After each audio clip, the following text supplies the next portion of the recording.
The time is now 7:30, and I will call the public hearing and regular business meeting of the mayor and council for the city of Snellville, Georgia, for Monday, April 28th, 2025 to order. We do have a quorum. We are absent one council member, Gretchen Schultz. She's recently had surgery. We weren't expecting her at all. She did make it for the work session, but she needed to go ahead and go home.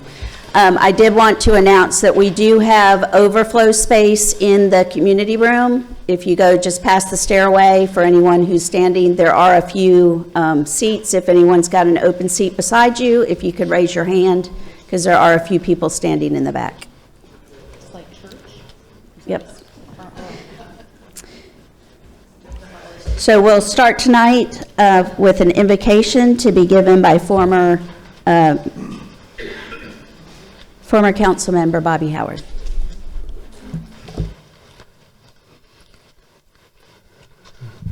Good evening, Mayor and Council. Before we begin tonight's meeting, I invite you to join me for a brief moment of reflection and prayer.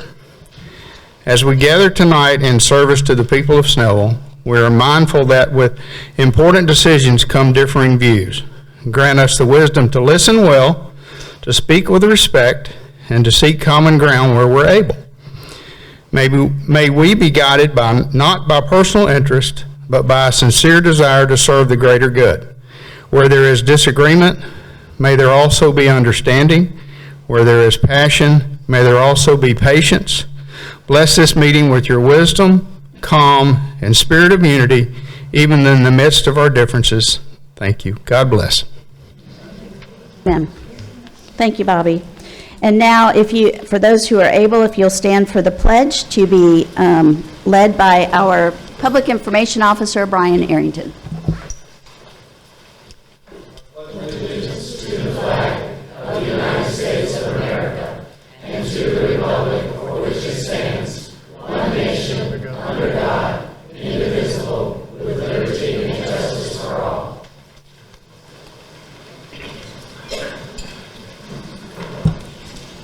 Thank you. We have one item under ceremonial matters. We have a proclamation. Proclamation 2025-10 in honor and recognition of the Button Gwinnett chapter of the National Society Sons of the American Revolution, who honor our Revolutionary War patriot ancestors by promoting patriotism, serving our communities, and educating and inspiring future generations about the founding principles of our country.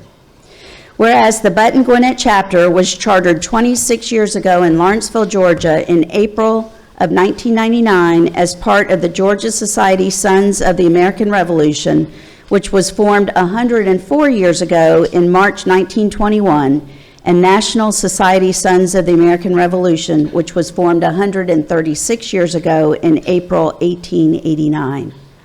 Whereas on April 5th, 2025, the Button Gwinnett chapter, SRA, assembled at the Sawyer Herndon American Legion Post 232 in Snellville, Georgia, for an early celebration of the 250th anniversary of the shot heard around the world, which took place on April 19th, 1775 in Lexington and Concord, Massachusetts. Whereas the Button Gwinnett chapter, SRA, along with the Georgia Society SRA Color Guard, the Georgia Society SRA State President, the Georgia Society DAR State Regent, and the Georgia Society CAR State President, Children of the American Revolution, with numerous representatives of the SAR, DAR, and CAR, American Legion 232 Post Commander, and American Legion Auxiliary 232 President, recognized Button Gwinnett charter members, past chapter presidents, military and war service medal recipients, inducted a new member, and presented numerous other medals and certificates to those in attendance before the militia fired the 3-round musket volley, marking the end of the celebration. Therefore, I, Barbara Bender, Mayor of the City of Snellville, Georgia, where everybody's proud to be somebody, do hereby join with our City Council and the citizens of Snellville to recognize the honorable service the Button Gwinnett Chapter NSSAR, which has served the Snellville, Gwinnett County, and State of Georgia communities for the past 26 years. Proclaim this 28th day of April. If y'all can step forward.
And now we will move to the minutes. Is there a motion?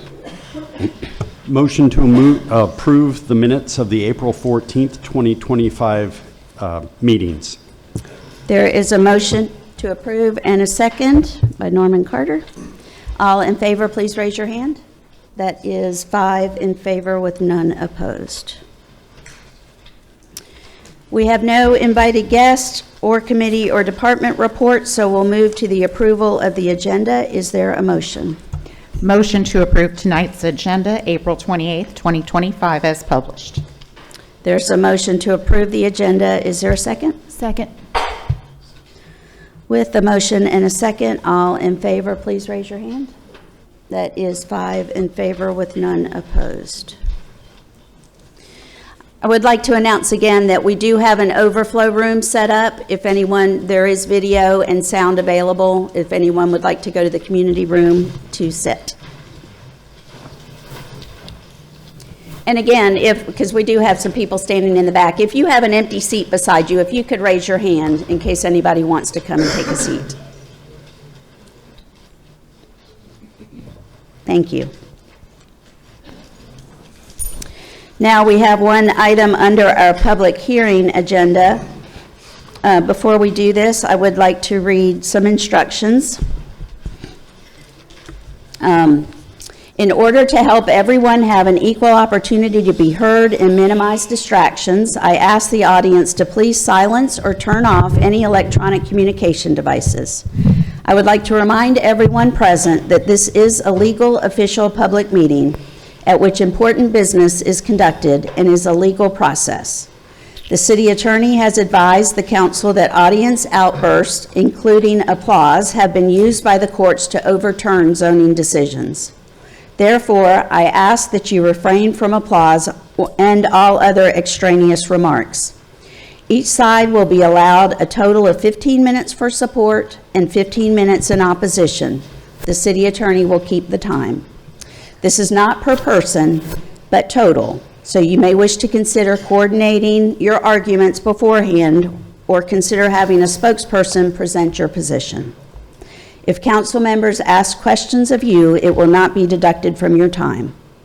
Should you have the opportunity to come to the microphone to make a comment in support or in opposition to any of the requests before us, please state your name and address for the public record before beginning. Also, you will only be given one opportunity to speak. Please also direct all of your comments to myself and the council and not to the applicant or another speaker. And just for those of you who may not be familiar with the process, our planning director, Jason Thompson, will give an overview of this project. The council may ask Mr. Thompson questions. Then the applicant will have an opportunity to come up and present their case. They will present their case. The council may ask questions of the applicant. After that part is done, then we will open the floor to public comment. I will call first anyone in support of the project to come forward, state your name and address for the record, and address your comments to the council. and then we'll have anyone in opposition. If you're mixed or you don't have a stated case, but you want to make a comment, please feel free to come up during the support phase. After this rezoning is done, I know there's a lot of people here, maybe for this one and then also for the Summit Chase one. After this first rezoning is done, I will call for a 5-minute recess. I ask anyone who would like to leave the meeting to please do so at that time. And if you would, please exit the building. I say that because we cannot close the doors because it's a public meeting, and if you're standing in the lobby talking, the noise is very loud, and we do still have additional business to conduct for tonight.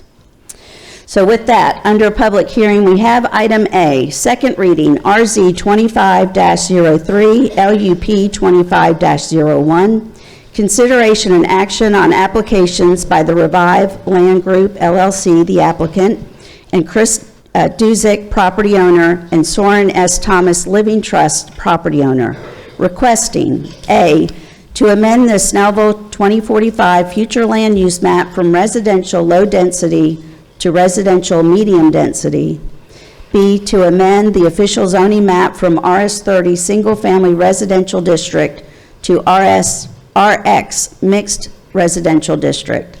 And C, variance from UDO section 201-1.6 D1 to increase the front yard area used for driveways from 35% to 67% for townhomes and 40% for single-family detached homes.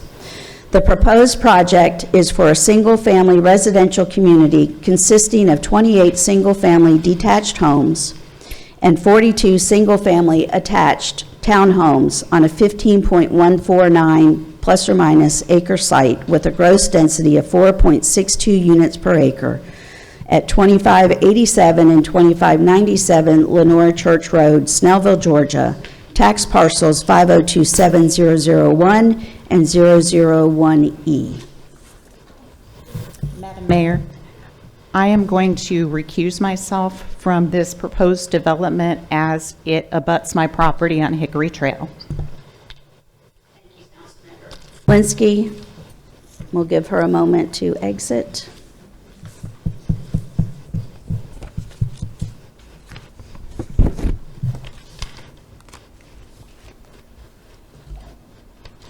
Mr. Thompson.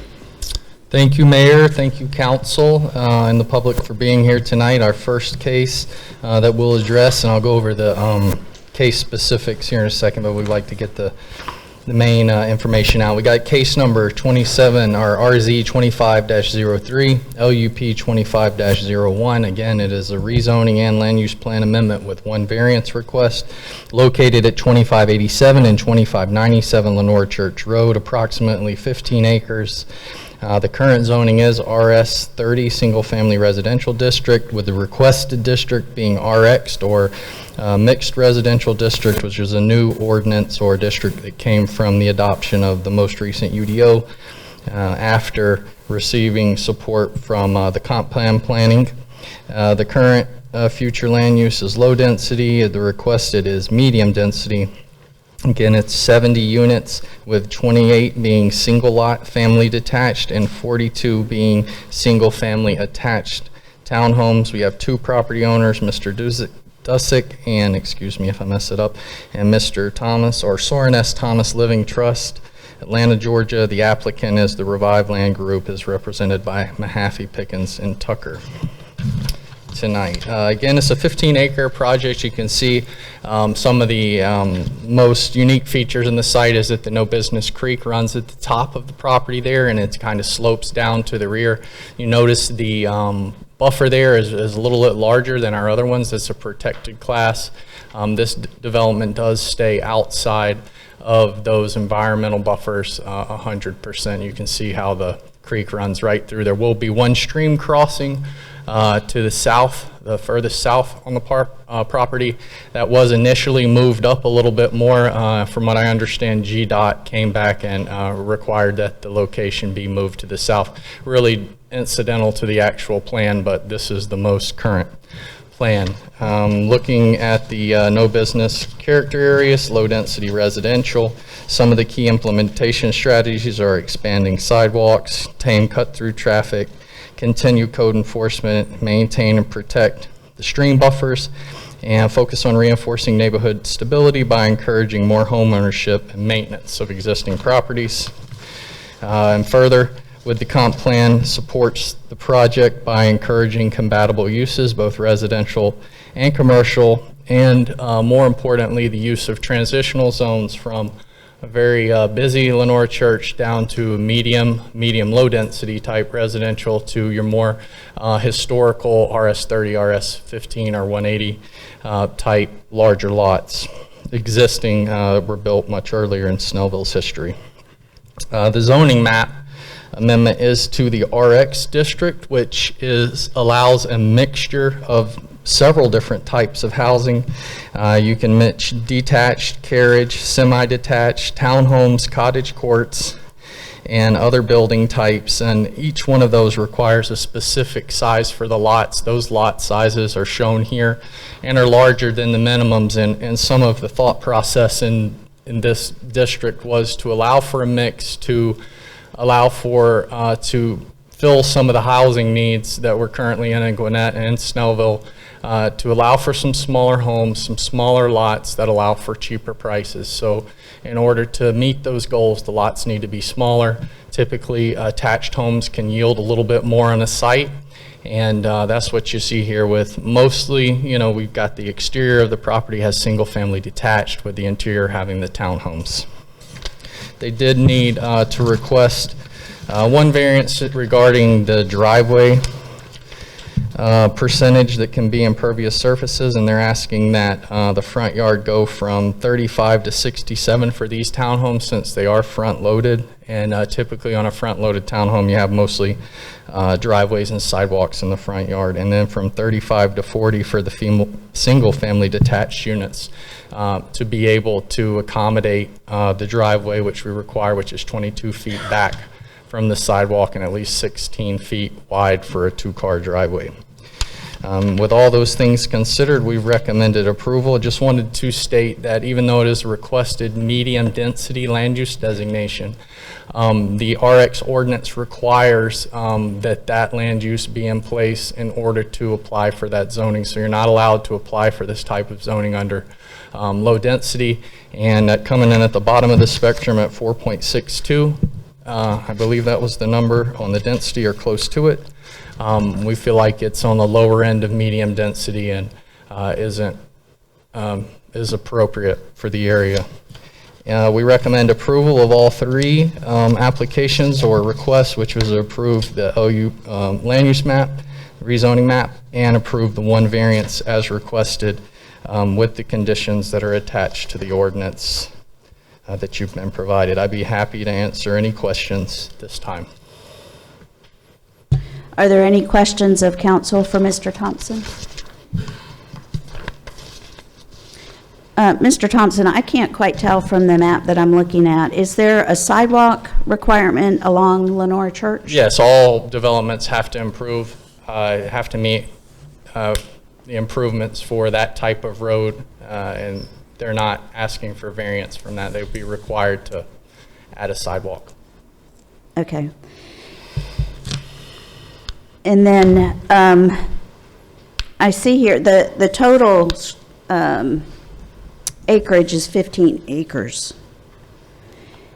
And I'm seeing that the proposed open space, and of course a lot of that is due to No Business Creek and those requirements, but the open space on this is, I believe, 5.9 acres, so that's almost a third of the property.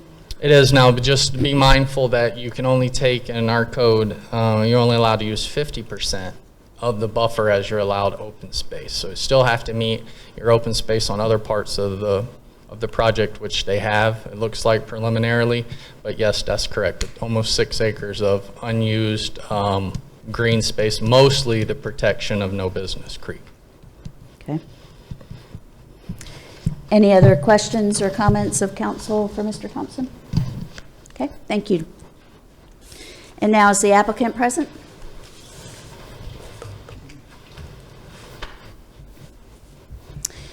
You will have 15 minutes. Thank you. Madam Mayor, council members, good evening. Shane Lanham with Mahaffey Pickens Tucker LLP, 1550 North Brown Road, Suite 125 in Lawrenceville. Happy to be before you tonight requesting a rezoning of the subject property, as well as a land use plan amendment and a variance, as Mr. Thompson described in his staff report.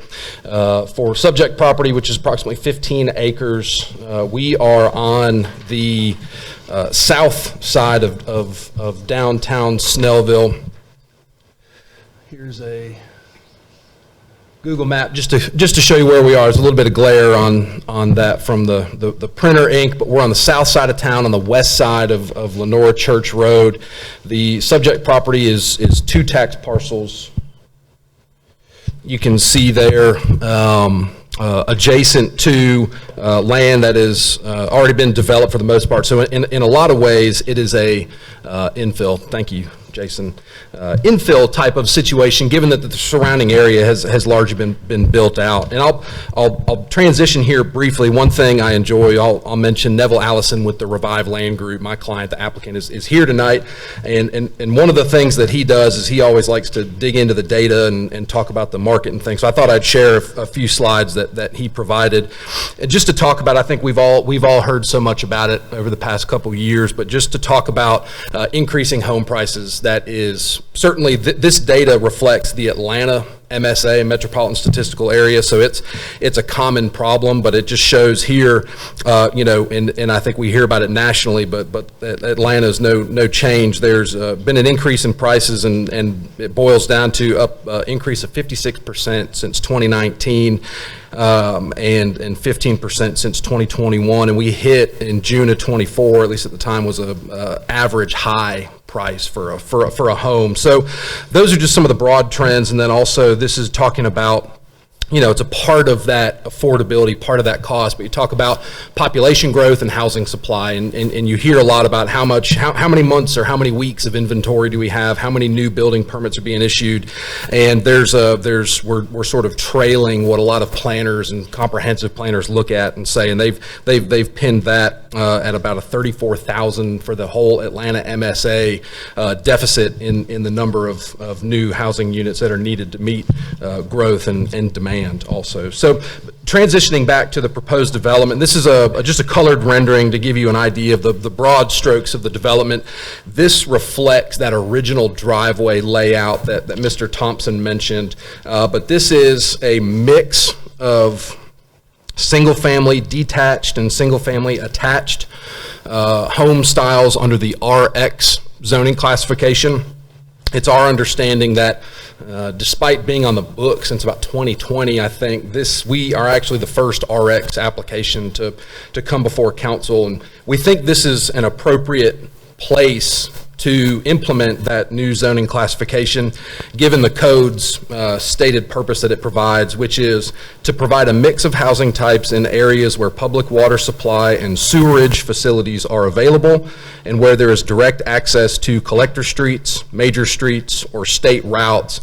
And so, as I mentioned, we think the subject property is an appropriate location for that, given a few factors. So, as mentioned, this is the revised site plan that shifted that entrance a little bit further south.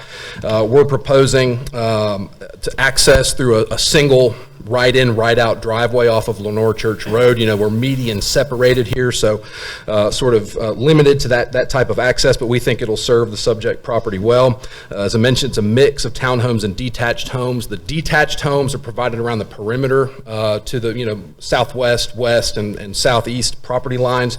The idea there is that we have the stream running through the middle of the property, so that provides a little bit of separation from the right-of-way of Lenore Church Road. It separates us, the townhomes specifically, from adjacent residential development to the north, and helps provide a transition moving south along Lenore Church Road.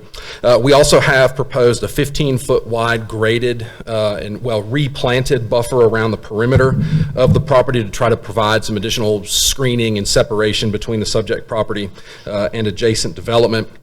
Also have, in addition to the large areas of green space you can see along that stream buffer running through the middle of the property, we have some more active type amenities that are proposed for the development, including the mail kiosk isn't really an amenity, but we're putting it in this sort of active, gathering place as well. So we'll have a pavilion, covered seating area, fire pit, and there's opportunities for additional programming, benches and things like that for people that want to have a central place to gather with their neighbors.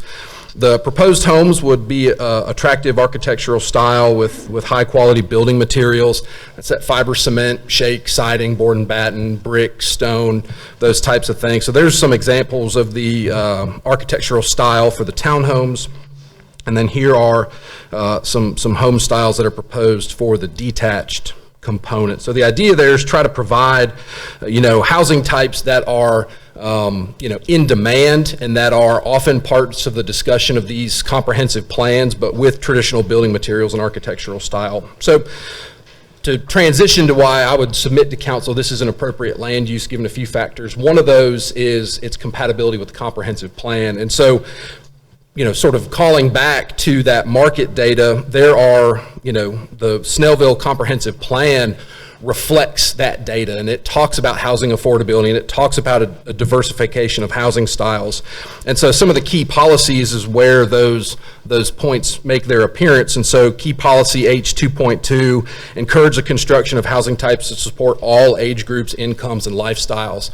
And so that's demographics, that's age, it's having opportunities for young people that are just starting out, maybe in their first or second job, small families, 2 to 3 person households, that type of thing, that are seeking a housing product that, according to the comp plan, is not what's predominantly available in Snellville, what the comprehensive plan calls for.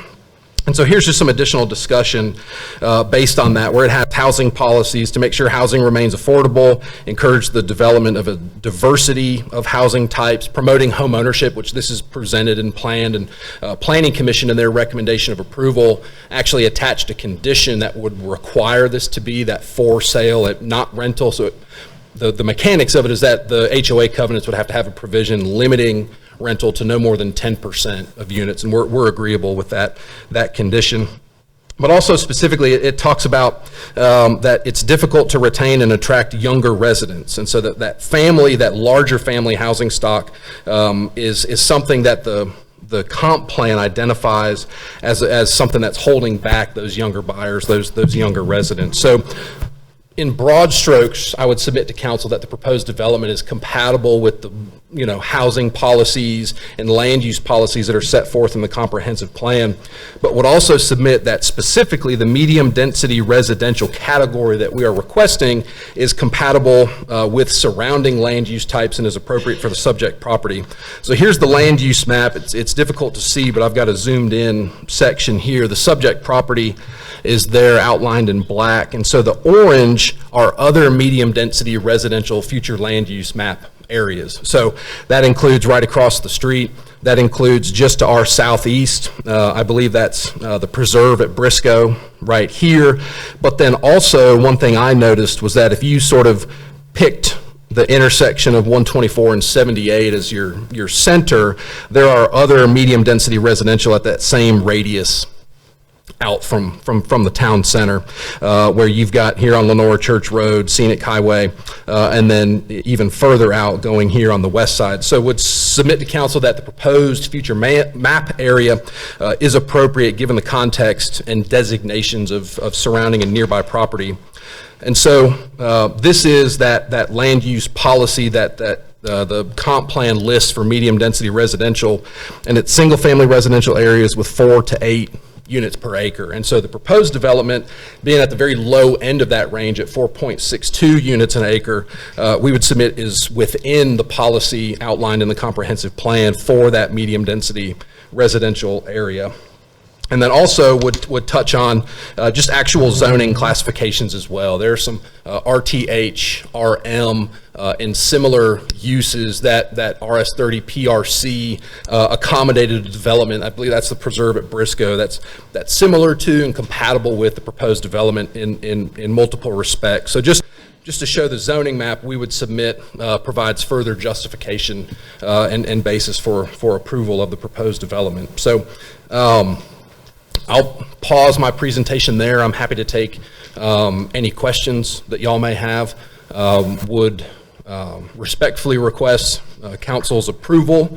We're agreeable with all of the Planning Commission recommended conditions, but would like to reserve the balance of my time for rebuttal. Thank you, sir. Any council members have questions for Mr. Lanham? One question.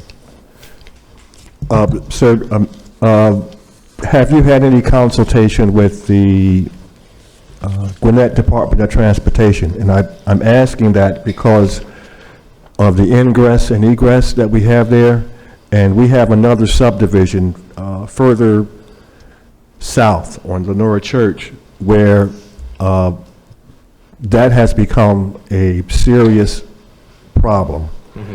And the Gwinnett Department of Transportation doesn't move as quickly as I would like it. And with possibly 150 cars coming in and out of that subdivision, getting onto Lenora Church is Duke of Hazzard's Highway. And getting in and out of there, especially if you're going to make a left-hand turn, is going to be nearly impossible. So has there been any consultation with the Department of Transportation? So I'm not sure if there have been specific one-on-one conversations with Gwinnett TOT, but that is something that we typically do early on in the process, is reach out to that entity to try to see what input they may have here. We think we're likely bound to that right-in, right-out configuration just because of the median. We think it's unlikely they'll give us a median break. But it's interesting. I learned more about intersection configuration working on this than I thought I could, but essentially what the turning movement people would be making if they wanted to go north on Lenora Church back towards the city, they obviously couldn't make that left turn, but effectively what they would have is an R-cut, or sometimes called a Michigan left. And proponents of that, the state of Michigan started doing it in the 1960s because they felt like that was a safer approach for people that were trying to cross over 4-lane divided highways, and they said there are conflicts, vehicle conflicts they call them, when people are turning across that much traffic or trying to turn left across 4 lanes, or if you're on a northbound approach doing the same thing. And so what they do is it's out of the proposed development, what you would do is you would turn right onto Lenora Church Road, then you would approach a median break and perform a U-turn, and then head back to the north. And the proponents of that R-cut Michigan left, they say it is fewer lanes you're dealing with at one time. So we're still talking about 4 lanes. Lenora Church will always be 4 lanes, but with the R-cut, you're dealing with one at a time. You pull out into one, and then you merge into one, and then when you're doing your U-turn, you've got, depending on your turning radius, either 1 or 2, but that's probably more than you were interested in hearing. I apologize if I went on about that, but we do think that this driveway configuration would be approved by the DOT. Yes, sir. Any other council members with questions? Yes, Madam Mayor. With y'all being the first, this kind of new to us too, trying to figure out the RX zoning. The detention pond is shown as being up along Lenora Church, and it crosses a 150-foot wide no touch zone or light touch zone. How in the world are we getting stormwater from the back corner of the property to the back south corner of the property to the north east corner of the property? It have a lot of heartburn with putting, we want to put our best foot forward. We want to have people drive down the street and say, dang, this is where I want to live. This place looks great. Detention ponds don't typically send out that message. Yes, sir, understood, great point. So first, on sort of the mechanics of it, and the project engineer, Barry Edgar's here, and so I'll ask him to come up and kick me if I get any of this wrong, but we've got enough elevation change on the property to where you would have, call it the stormwater collection and the curb and gutter of the development in the streets.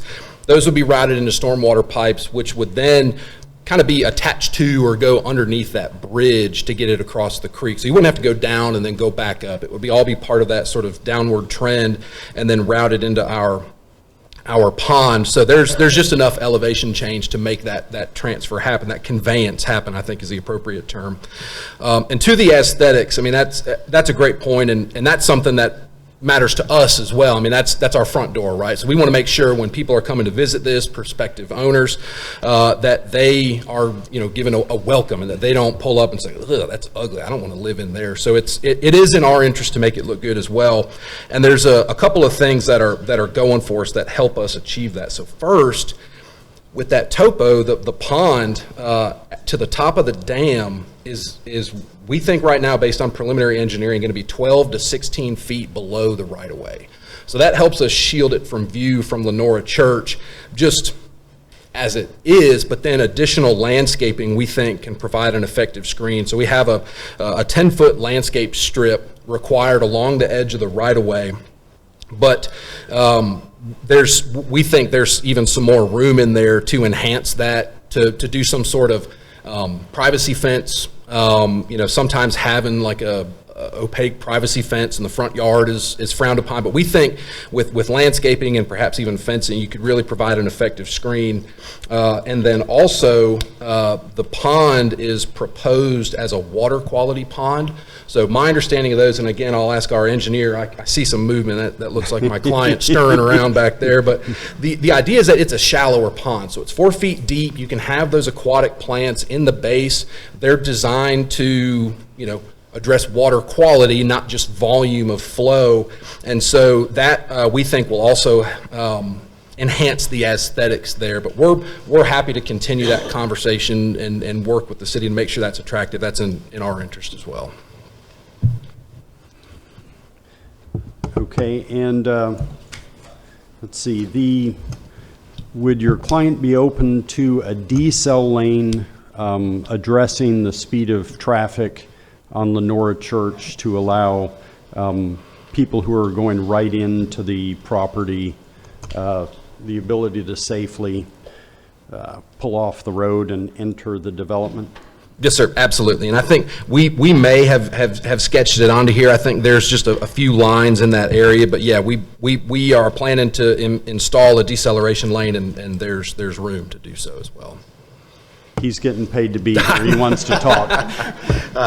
My name's Neville Allison. I'm the managing partner of the Revive Land Group, 3500 Lenox Road, Atlanta, Georgia. Shane's doing a great job, but I just wanted to chime in on, the pond. As we mentioned, it's not a traditional detention pond that we've designed. It's a water quality pond. The difference being that the pond is only about 4 feet deep from the top of the dam to the bottom.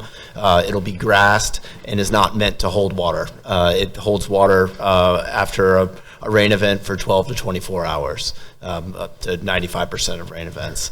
And then the 10-foot landscape strip, I imagine, we'd be open to a privacy fence there, but I believe that evergreen screening is much more appropriate. I would proffer that as a condition, that 6 to 8 foot tall evergreens, green giants, cryptomerias be planted there in that landscape strip to keep up the aesthetics of our front door. As to the deceleration lane, we actually have that already drawn on the plan. Unfortunately, it's blurry here, but as kind of experienced developers, we have an engineer on staff. We don't use third-party engineers. So we've actually completed a preliminary grading plan, a preliminary utility plan, and so this is not just kind of a shot in the dark. A lot of thought has gone in, not just into the land planning that Shane mentioned with the single-family detached around the border, matching single-family detached, but also the infrastructure. the location of the creek crossing where it's the least impactable to the surrounding lands, exactly where the stormwater is going to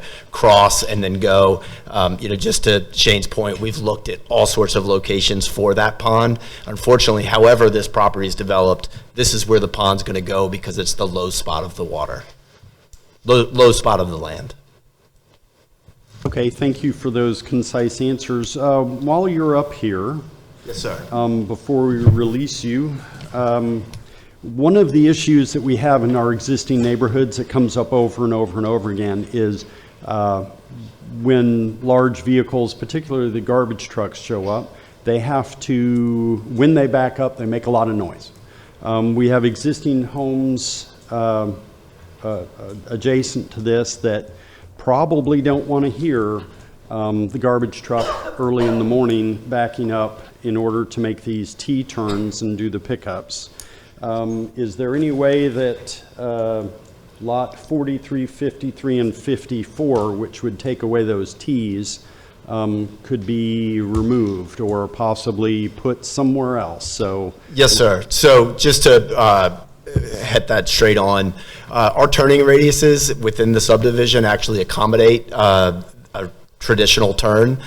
Those T intersections are really just to access the driveways of those two homes. So I would envision a garbage truck pulls in, and again, I can't see the lot numbers from here, but on the south side of the site in our main entrance, and comes around and just does a solid loop around and then exits without having to engage the T-turns. well, if you're not proposing that there be a master dumpster set up somewhere, which I didn't see on the drawing, that means that we're going to have curbside bin pickup, which means the truck will have to pull forward to lot 43 would be the upper west corner where there's a slight T there. Yes, sir. So the truck would have to pull down the street, back up, pick up that trash can, and then proceed down the line. And then 53 and 54 are the last two units in the lower west corner.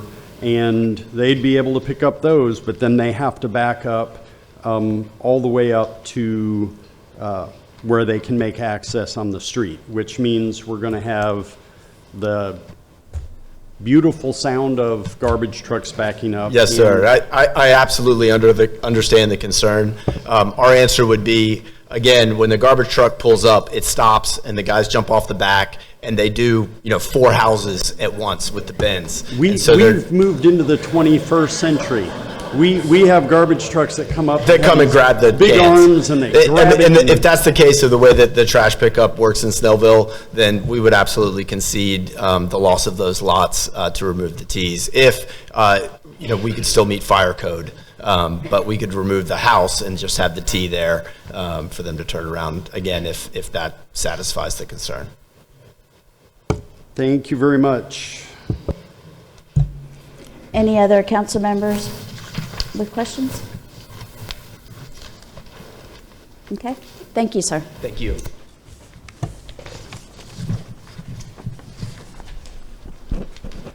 Mr. Lanham, you have 5 minutes and 6 seconds for rebuttal. Thank you. And now we will open the floor to public comment. If you would like to speak in support of this project, please step forward, state your name and address for the record. Good evening, Mayor and Council. How are y'all? Good. I guess I'm the elephant in the room. I'm the property owner of 2587 Lower Church Road. This property was actually purchased by my grandfather in 1962. My grandfather passed away in 96, and my grandmother lived there till about 10 years ago, to where she had to go to a nursing home. I actually purchased the property from her about 10 years ago, and I've lived there with my wife and 3 kids ever since.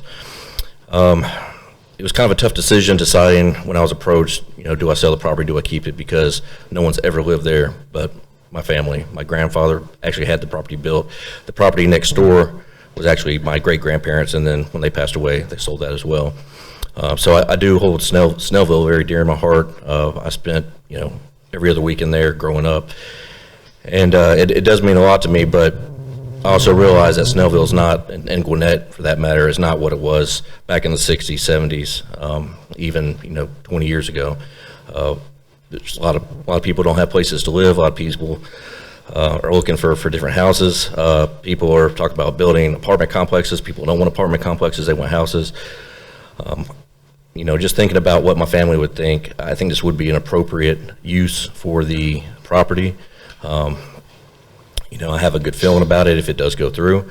If it doesn't, that's okay too. But, I'd much rather see this type of development that's nice as opposed to an apartment complex or even, commercial or something that I would say absolutely a deceleration lane is a must. Trying to turn into my house, I may have to turn my blinker on like, half a mile because you're going to get plowed if you don't. So, Lenore Church Road is kind of known as a drag strip.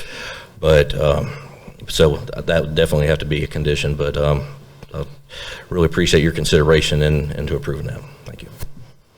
Thank you, sir. Anyone else who would like to speak in support of the project?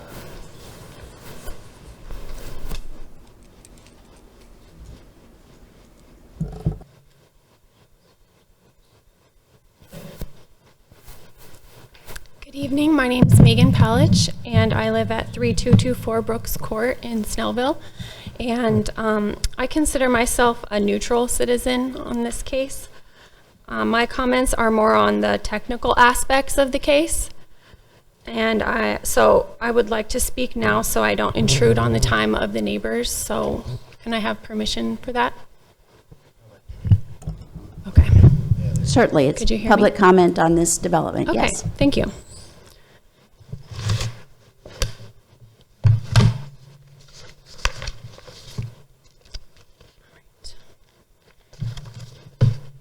Jason, can you help me zoom in to make this portrait mode? Thank you. Thanks. Okay, thanks. All right, can you hear me okay? All right. Good evening, and thank you for allowing me a few minutes to speak tonight. After Councilwoman Linsky's recusal at the last meeting, I became curious about what was happening in her neighborhood, so I looked it up and read. First I watched the Planning Commission meeting, and then I read the case documents and examined the maps related to the application, and I visited the site so I could better understand the context. And after this review, I have two concerns that I hope you will consider, as well as some questions that I would appreciate answers to. My first concern is regarding the No Business Creek character area, which I have right here. From my understanding, when an application for amending the future land use map and the excuse me, and rezoning comes into the city, their initial step is to ensure that this new development fits within the existing character area as well as meets the housing goals outlined in the 2045 comprehensive plan. According to the No Business Creek character area description, the predominant land use is low-density residential, as you can see right here.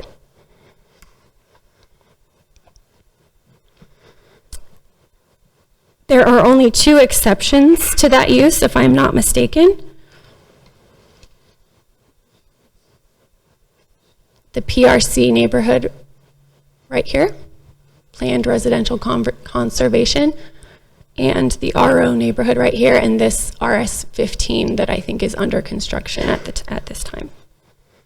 So in this case, PRC, it serves as a transitional use between the public recycling center and the low-density neighborhood on the other side.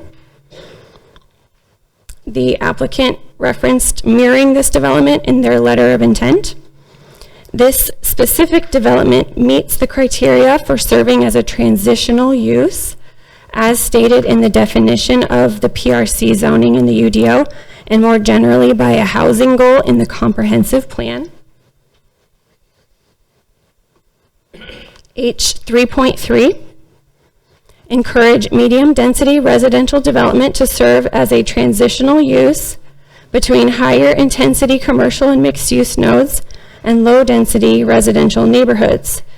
And this application, right here, does not serve as a transitional use, and so medium density is not warranted on the west side of Lenora Church Road in the middle of a low-density neighborhood.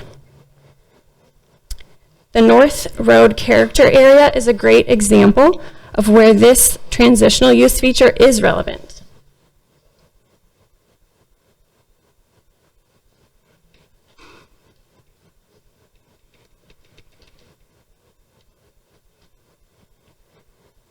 It specifically lists strategies described by this very application, such as permit well-designed infill development, small offices, and medium density residences, and support the consolidation of parcels to encourage unified development. However, this verbiage is not included in the No Business Creek character area. And then the second exception is this RO designation right here. However, the UDO states that a rezoning to RO will not serve as a precedent for medium density zoning in an otherwise low density residential area. So this proposed mixed residential use application is specifically contradicted by this ordinance. If I'm not mistaken, all of the other nearby medium density zones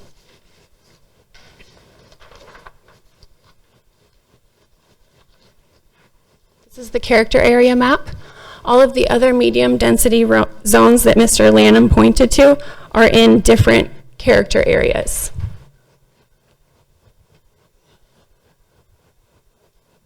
And this is the Lenora Church character area. And the only exceptions are the ones that I mentioned, I believe.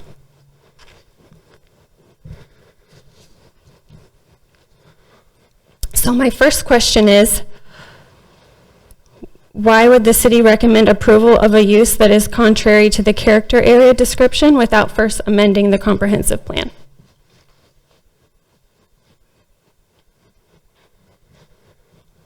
I read in the UDO that any applicant seeking to rezone property to a classification that is inconsistent with the adopted comprehensive plan must first attain approval of an amendment to the comprehensive plan from the city council. The only evidence I saw listed in the staff report is that this proposed development aligns with the character area by protecting the No Business Creek stream buffer. But to be transparent, this proposed development would require demolishing 2 existing houses that abut the stream buffer, driving heavy machinery over the creek, clear cutting well over 10 acres of mature hardwood forest, likely blasting granite, as a neighbor has mentioned that is there, and excavating a detention pond on the opposite side of the creek that the houses are situated. Then you add in the equation, high percentage of impervious surfaces to this site. So how exactly would this type of extensive land disturbance protect No Business Creek? My second concern is regarding reasonable use of the land. It does not appear that these 2 property owners, or the single property owner, is under unusual hardship or that they are deprived of reasonable use of their land as is.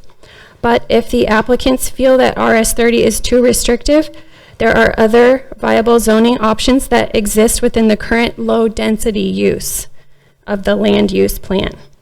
So can the applicant please explain what they mean by that the size, location, and layout is a hardship in more specific terms? It is crucial to note that it is not contingent upon the city to amend the FLUM for these 2 residents to have reasonable use of their land. They currently have generous use within the existing low-density designation. Could the council or planning director provide insight as to why other low-density options were not utilized in the conceptual plan? In closing, throughout the 2045 comprehensive plan and even on the planning department's homepage, it is emphasized that a main goal is to support the existing residential areas while pursuing high quality growth in strategic areas. I believe that most residents will accept necessary growth that clearly meets the criteria of our comprehensive plan and future land use map. Rightfully so, because there are excellent protections built into these documents which serve to support existing low-density single-family residential neighborhoods while expanding housing diversity in specific nodes. So it is imperative that these guides are fully examined when the planning department staff, commissioners, and council members are making zoning decisions. And yes, I have read in the UDO that they can be amended from time to time, but should they be amended every time? I printed out some copies of these 5 questions for your reference, and thank you for the opportunity to contribute to this discussion. Thank you. Anyone else? There are 3 minutes remaining. Can I hand you copies of the questions? Sure. Right here. Okay.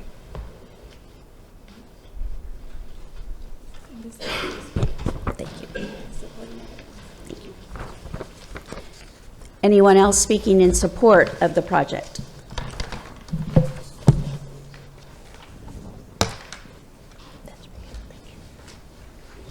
Seeing none, then I will close the public comment for in support of this project and open the floor to anyone in opposition. Would like to submit for the record that should count as opposition time.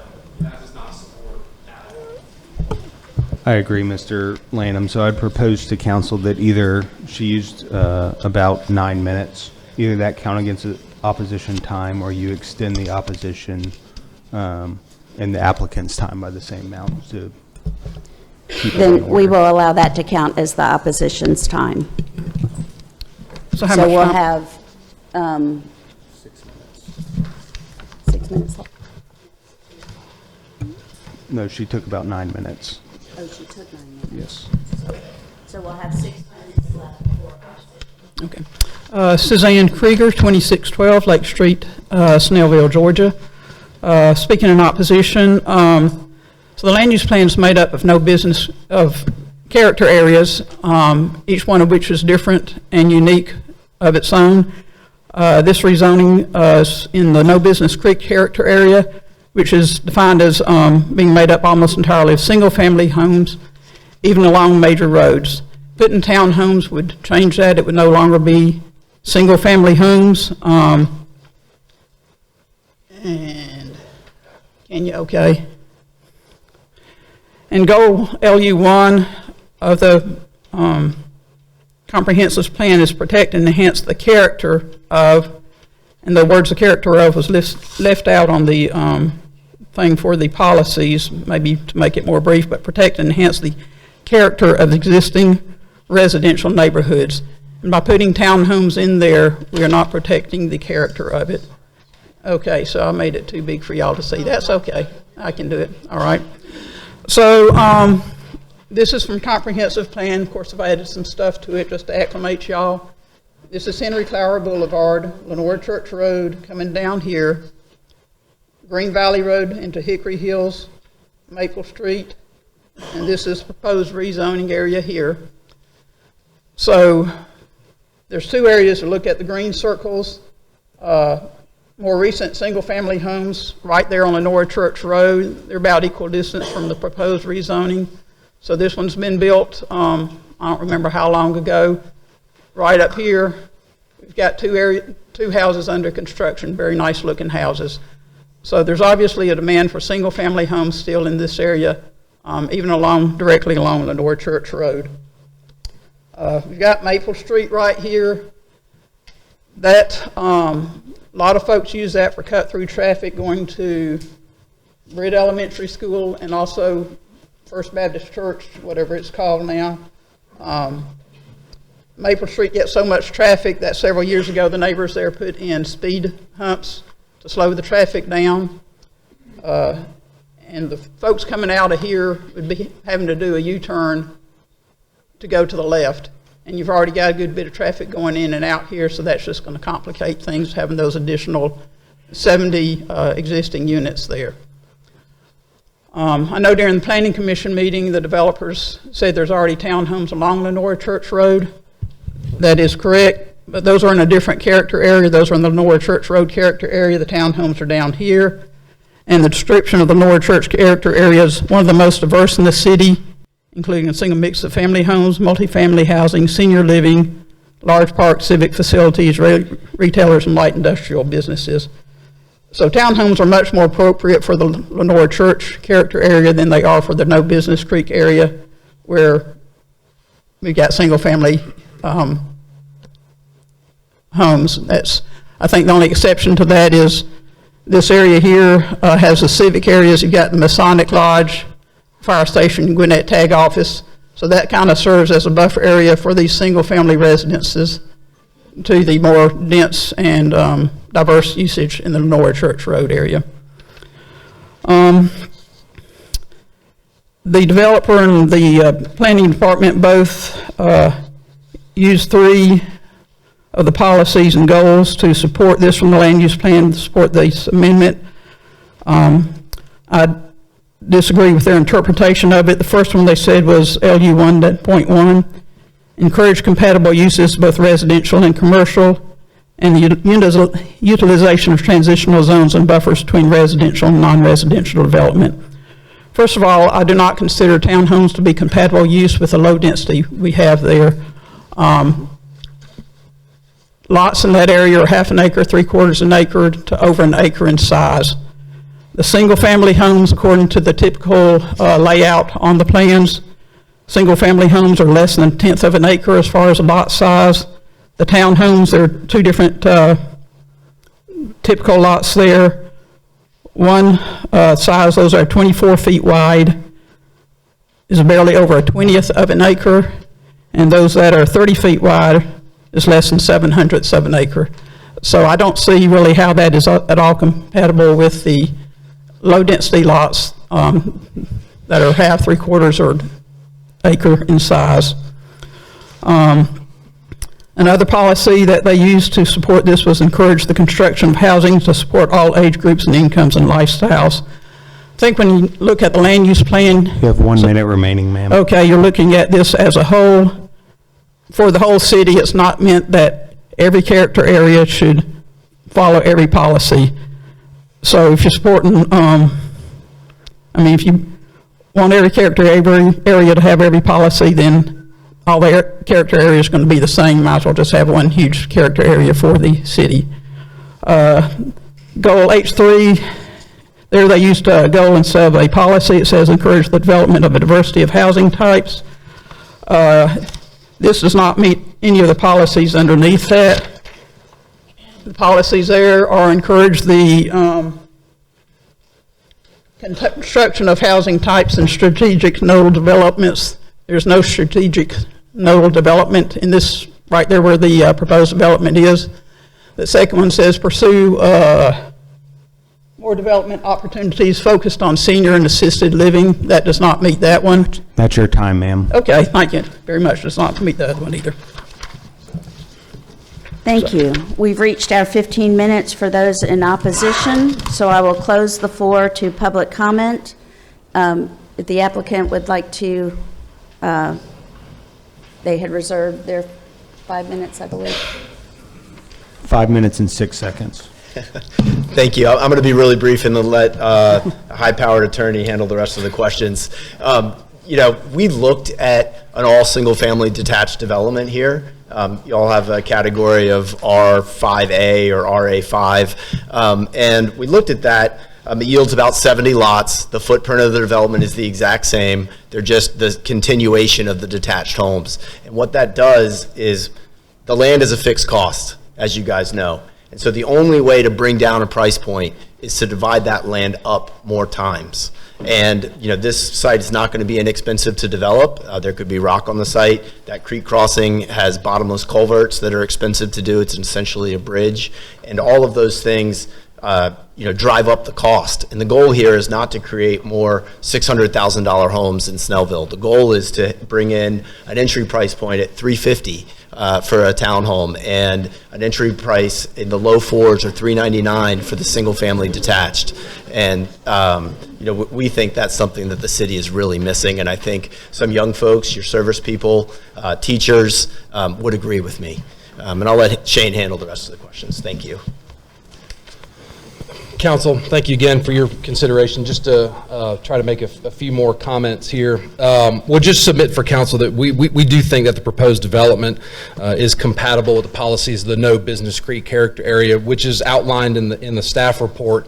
But part of that narrative is it envisions a vibrant residential community with high rates of home ownership. And I think reading that together with the other land use policies that are connecting threads throughout the entire comprehensive plan, it seems like the policy is add diversity of housing, add new housing types, give opportunities for mixture of residential lot types and lot sizes and home sizes, especially in infill situations like the subject property, surrounded by developed land, but located off of really a 4-lane divided highway. We're close to the town center.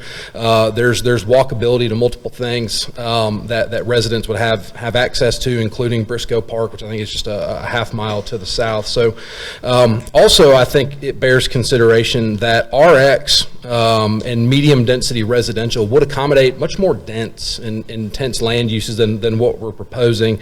That medium density residential target density, I think, is 4 to 8 units per acre, and we're at the low end of that at 4.62. So we think what we tried to do was say, well, given the context of surrounding property, medium density residential designations across the street, kind of catty corner to the southeast, as well as at similar radii moving out from town center, we think it's compatible, but that doesn't necessarily need to maximize what RX would otherwise allow according to its requirements in the code. And so what we tried to do there was say, medium density residential is applicable to the subject property. It's appropriate given multiple factors, but the actual development that's proposed needs to be in line with and be respective of the surrounding area. So that's why we're at 4.62 units an acre. That's why we thought it was important to have a mixture of detached homes and townhomes, and also to have those detached homes on the perimeter. So I'll end with that. Would respectfully request council's approval of these 3 items. Again, I thank you all very much for your consideration. I'd be happy to answer any questions. Thank you, sir. May I ask a question, Madam Mayor? Yes, sir. Would the applicant be open to a 3-foot, the 15-foot buffer to include a 3-foot berm to be planted per the with the approval landscape plan to be approved by Director of Planning and Development? Is that for the entire perimeter of the site, or is that right away specific? Just where the residential lots abut the residential lots. So it would not include the areas that lie outside of, that would cross the stream buffer or anything about that. Okay, so what I'm hearing, and apologies if you have to repeat yourself, what I'm hearing is that would we agree to a condition with that 15-foot planted buffer around the perimeter of the property would also include a berm? Is that what I'm hearing? Yes, but only on the northwest corner where the residential units abut the adjacent property, the westmost property line where that, yeah, there you go. Hey, your pen's moving just like mine's pointing. And then up along those 5 units on the, just there. But carrying down to that corner just to buffer whoever that is there. And then the same on the south, the bottom, up that row of residential. So I would like it to come all the way to the corner of the property. There on the south corner. So just along that where the residential will abut the existing residential. Yes, sir. I see what you're talking about. It's basically the backside of the site and the corners, and we'd be amenable to that. Grading is always a challenge, but if we can limit the berm height just with the amount of dirt that's on site, I think you mentioned 3 feet, and there along the backside. Yes, sir. Okay, thank you very much. And the only other conditions that I would like to run by you is addresses a couple of issues that we've been having in the city, and that is for the homeowners covenants to include garage not to be converted into any other use. Because in these type of developments, we've seen the more dense they are, the fewer areas there are for street parking. And as soon as people start loading their junk or turning their garages into rooms, we end up with serious problems. And the other addresses another issue that we continually see, which is homes may not be modified to add additional bedrooms after receiving their certificate of occupancy. And I knew you'd have no problem with that, but... We have no objections. Okay, all right, thank you very much.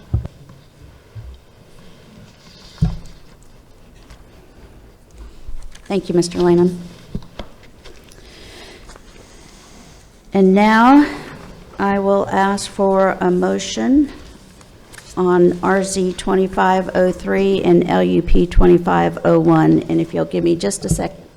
Do those need to be separate, or we can do them together? You can do it together. That motion can be made together.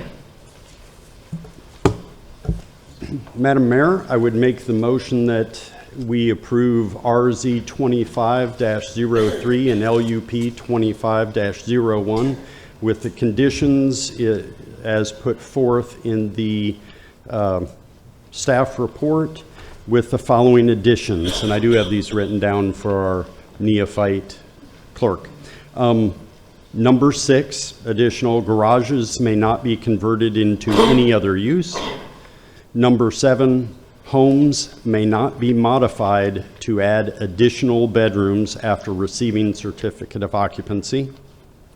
Number 8, 15-foot buffer to be a planted buffer at the direction of, or with the approval of Director of Planning and Development, to include a 3-foot berm along the pre-approved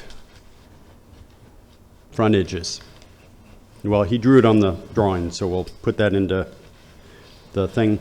Number 9, install a decel lane at the entrance to the development.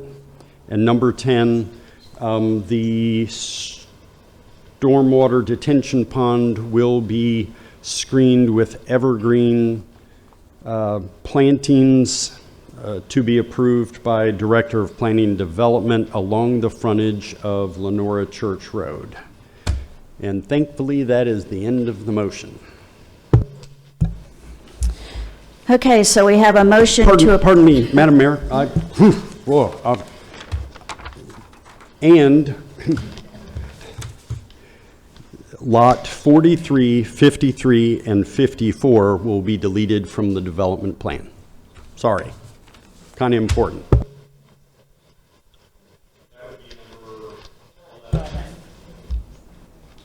That was 43, 44. 43, 53, and 54. Oh, so just one on that one corner. Okay, thank you.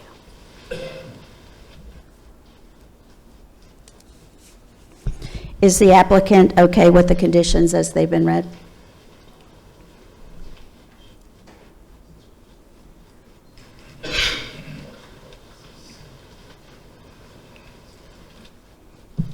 So one, thank you for outlining those conditions for us. Again, one of the benefits of having our engineer here is we're able to kind of sketch real time and see, what's possible and what's not. So we could definitely just remove the lots, as you said, but I think the goal is to pull them away from the corners. And so, if we could remove the hammerheads, which seem to be the concern, and make those a standard turn, I think we would lose one lot versus the 3. And so perhaps we could just have the condition be eliminate the hammerheads as shown on the southwest side of the site. Not to put words in your mouth, but just as an alternative. I would be agreeable to that, but I would want to see a new plan design, which would mean we'd table it to the next regularly scheduled meeting, that is your call. Yeah, I mean, I'm always of the mindset I'd rather go slow for an approval than quick for a denial.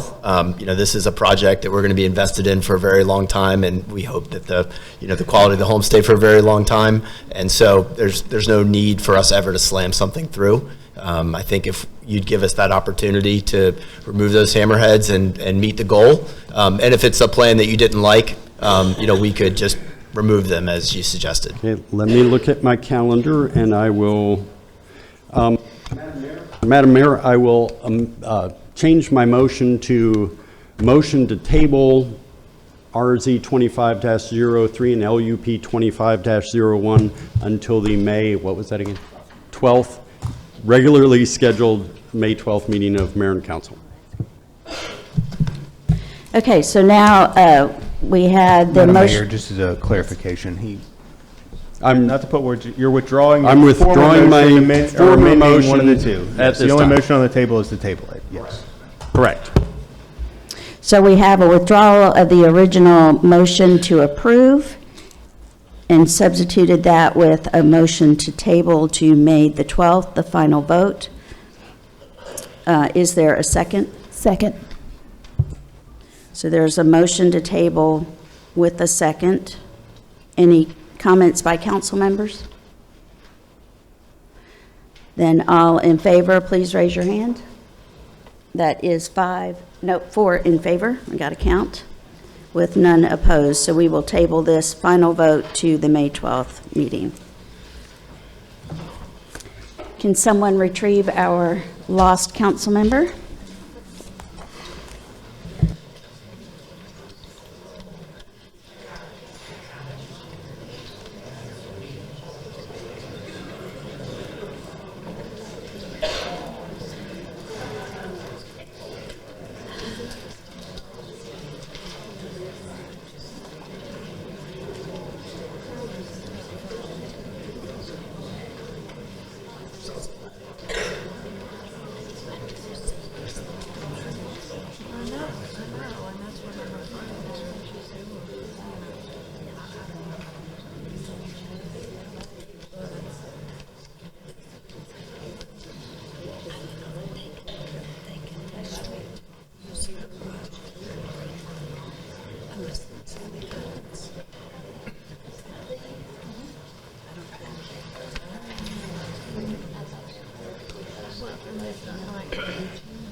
I'm sorry. Thank you, Mr. Thompson. I did say that we would do a 5-minute recess here. Anyone that was here for that rezoning, if you choose to leave, of course you can.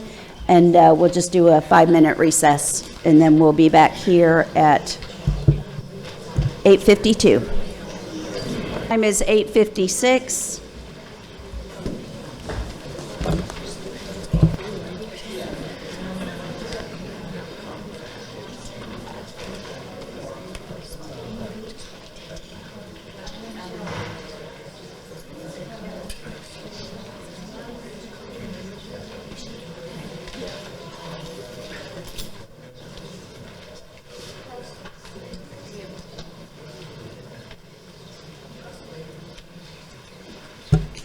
Thank you for your attention. So we've concluded our public hearing. We have nothing under consent agenda. We have 2 items under old business, or I'm sorry, 1 item under old business and 1 more item after that under new business. We have old business, item A, RZ 24-04, LUP 24-02. Consideration and action on applications by KJ Luxury Homes LLC, the applicant, and Summit Chase Country Club, Inc., the property owner, requesting A, to amend the Snellville 2045 future land use map from park residential to residential low density, and B, amend the official zoning map from RS30 single-family residential district to RS5 single-family residential district for 150-lot single-family detached subdivision and 19.66 plus or minus acres of open space, including country club-style tennis courts, swimming pool, clubhouse, and other amenities for residents to enjoy on a 95.386 acre vacant, unused golf course and country club site with a gross density of 1.57 lots per acre, situated along Green Turf Drive and Classic Drive, 3197 Classic Drive, Snellville, Georgia. It's tax parcel 5093106. At the March 24th, 2025 council meeting, Councilmember Linsky made a motion to approve LUP 24-02 and RZ 24-04 with 7 conditions that were read into the record, and that was seconded by Councilmember Hetherington. Subsequent to that motion, there was a secondary motion made to postpone until tonight's meeting, and that was seconded and voted on to postpone that vote until tonight's meeting, and this is where we are tonight. So now we will take up the motion, the original motion to approve LUP 24-02 and RZ 24-04. We have a motion and a second on the table. So we will begin with council discussions or comments. Madam Mayor, could I make an amendment to my motion, please? Certainly. Okay, I'd like to add a condition to the RC zoning 24-04 with reference to the ordinance 2025-10, adding condition number 8 for our consideration. Basic gist of it references the covenants, should anything change, and let me read that into the record. If the restrictive covenants described on Book 2814, page 588 of the Gwinnett County Property Records relating to lots 55 and 56 identified on Plat Book 26, page 164, recorded on July 2nd, 1984, is released by the Summit Chase Homeowners Association, the applicant may come back for approval by mayor and council to approve that the property may be developed in accordance with the conceptual rezoning site plan entitled Master Plan for Summit Chase West, dated January 30th, 2025, stamped received January 31st, 2025, with modifications permitted to meet conditions of zoning or state, county, and city regulations. Substantial variation from the conceptual rezoning site plan as determined by the Director of Planning and Development will require mayor and council approval. However, if the applicant comes back for approval of January 30th, 2025, stamp received January 31st, 2025 plan, the applicant lots 32 through 42 and the accompanying street shall not be developed and may redraw the plan to not exceed 126 lots. So we have, the motion has been amended to add an additional condition. The council member that seconded the original motion was, I believe, Hetherington. Councilmember Hetherington, do you agree with this added condition for the motion? I do. And before we have council conversation or discussion, is the applicant in agreement with the added condition? We have no objection. Thank you. Then I will open the floor to any council members who would like to discuss. I would ask my esteemed colleague if she would be amenable to adding 2 further conditions that came up previously when she was out of the room, and they are number 9, which would be on here somewhere. Garages may not be converted to any other use. And number 10, which would be Homes may not be modified to add additional bedrooms after receiving certificate of occupancy without obtaining, would that be an SUP? No, that would be just can't do it. Yeah, can't do it. There you go. Okay, could you repeat number 10 again? Sure. Somehow. Number 10 was homes may not be modified to add additional bedrooms after receiving original certificate of occupancy, just to keep houses from being subdivided into boarding houses as we see across the city. Yes, I would like to add those two conditions as well. And Councilmember Heatherington, will you? I still agree. Okay, so we have, now we have 10 conditions, the motion with 10 conditions, and we have an updated second. Is the applicant in agreement with those? Let the record show that the applicant has no objections. Now, would any council members like to make a comment?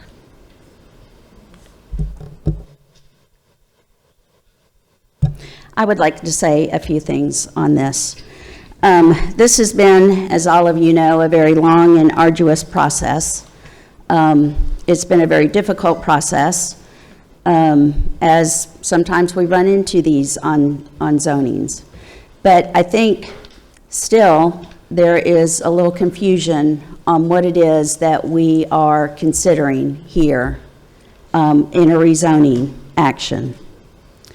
And also a little bit of confusion on the roles that the different entities or steps along the way play in this process.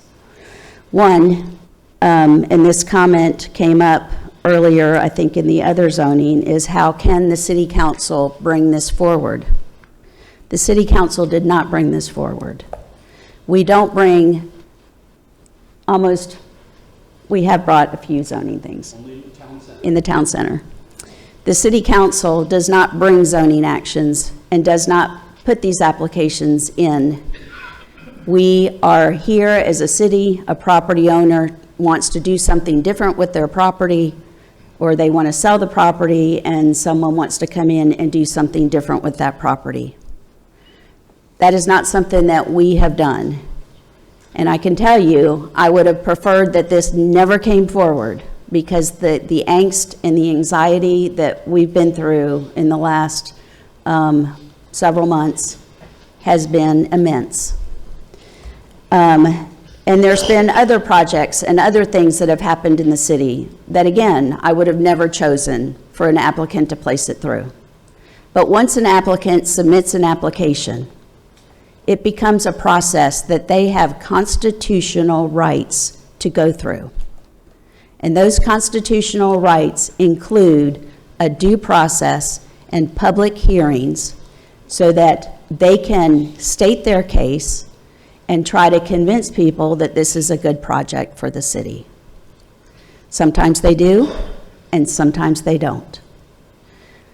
But regardless of how I may personally feel about an application that hits our door and we find out about it, I am in that position where I cannot now go out and promote or oppose that process, because this applicant has a constitutional right to their due process.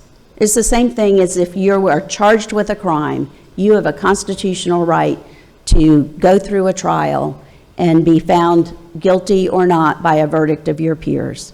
Obviously, we're not doing that. This is not a court of law, but there are the same types of rules and procedures that apply. Many of you have gotten frustrated throughout this process, and this happens in a lot of rezonings, especially when we have this kind of angst, in that you assume what's going to happen at the final vote. Sometimes that plays out, sometimes it doesn't. But that assumption, the fact that we have not made a comment, yay or nay, in all of our conversations or email responses to you, does not mean that we are siding one way or the other with any of you. We are having to go through this process as unbiased and impartial as we possibly can.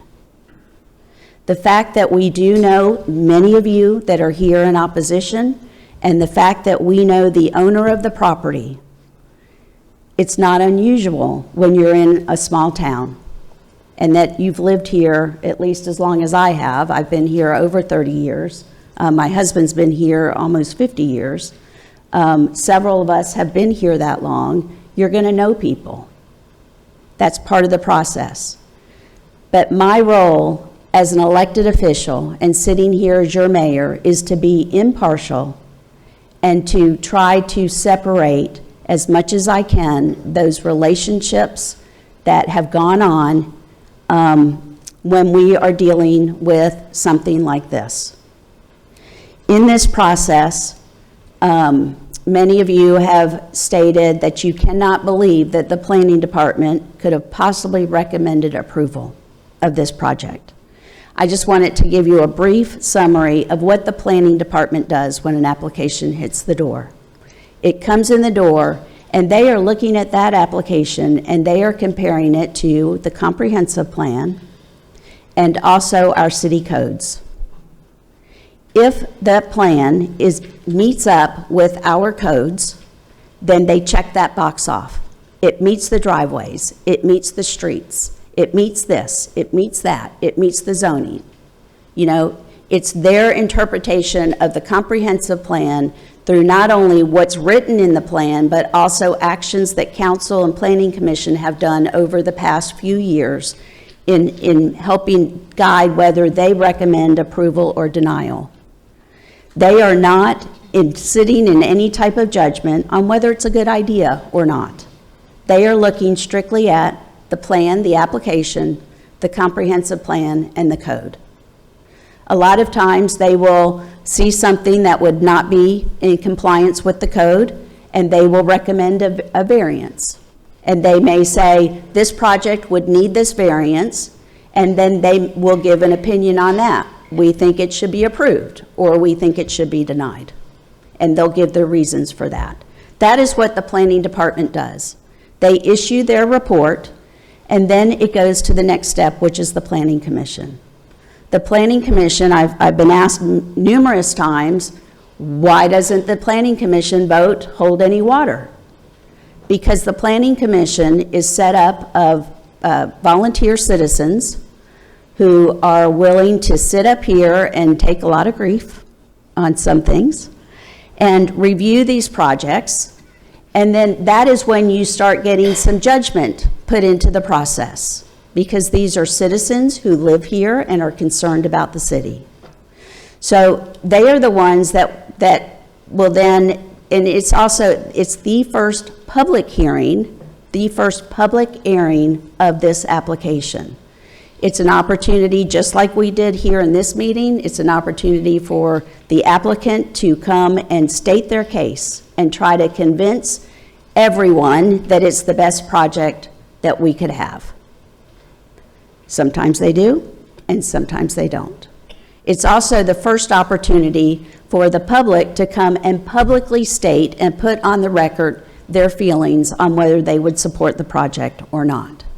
The Planning Commission takes a vote, which is a recommendation, and refers that to the City Council. Now, there's many reasons why a Planning Commission might decide that they don't like a project, and there might be reasons why the City Council would like the project.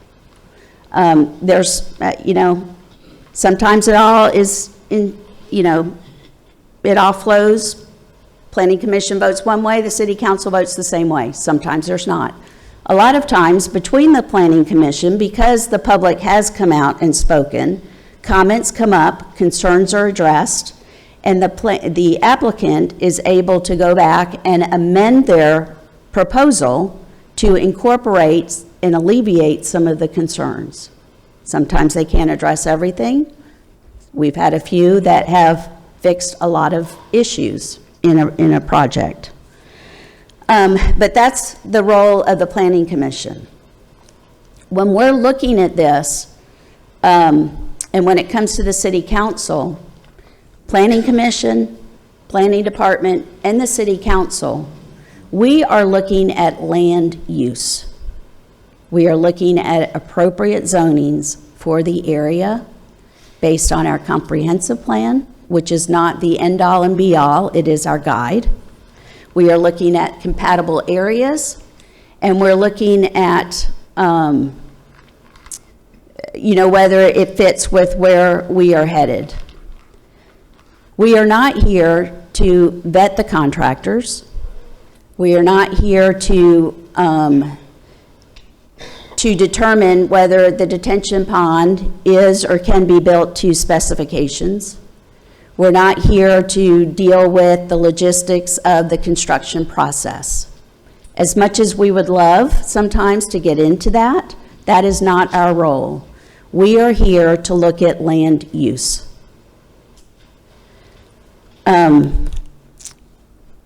So when you cut it down to that, a lot of the issues that have been addressed throughout this process, a lot are very concerning.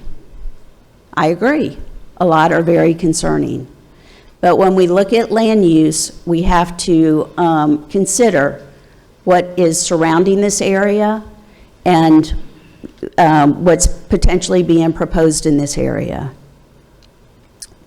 There are, a number of things that go into these types of decisions, but again, we're still looking at the land use. We have to concern ourselves. I've heard, we've got a fiduciary responsibility. Why won't we listen to 500 people? And I'm saying this based on what's been said to me. It's not that I know what anyone up here is going to do, because frankly, I do not. But it's not that we're not listening. We have heard you all very loud and clear. But we do have a situation where property owners have rights too. And when we sit in this role, we have to look at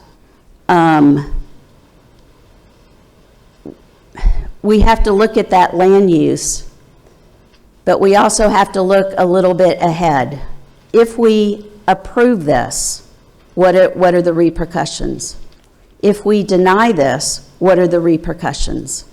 Because property owners do have rights, and some zoning decisions can be overturned by the courts when they are found to be completely out of line with the surrounding uses of the property. The danger and the tightrope we walk on cases like this is that should a matter be out of our hands and be put in the hands of a judge, we potentially lose all control over anything that we can do to make this project better. I have worked over the past several months to try to make this project better. I've been stymied quite a few times. So again, this is very concerning. I do live in this neighborhood. I live in Timberline. I think all of you know that. It's a very difficult decision. And I just hope that all of you can understand what a difficult decision this is. This is not a commonsensical question. This is a legal question. And we have to look at it in that respect. So I think I will end there. Any other council members wish to make any comment? Thank you. I appreciate your indulging me on this. So we have a motion to approve with the stated conditions, adding a condition. There are three other conditions, and we have a second. So with that, then, I will call for the vote. All in favor, please raise your hand. That is 4 in favor. Any opposed? I abstain. We have 4 in favor, none opposed, 1 abstention, so that you know an abstention in our city charter is counted as a yes vote. So the rezoning passes. We do have 1 item left on our business agenda, so I will give a few moments for anyone who would like to leave.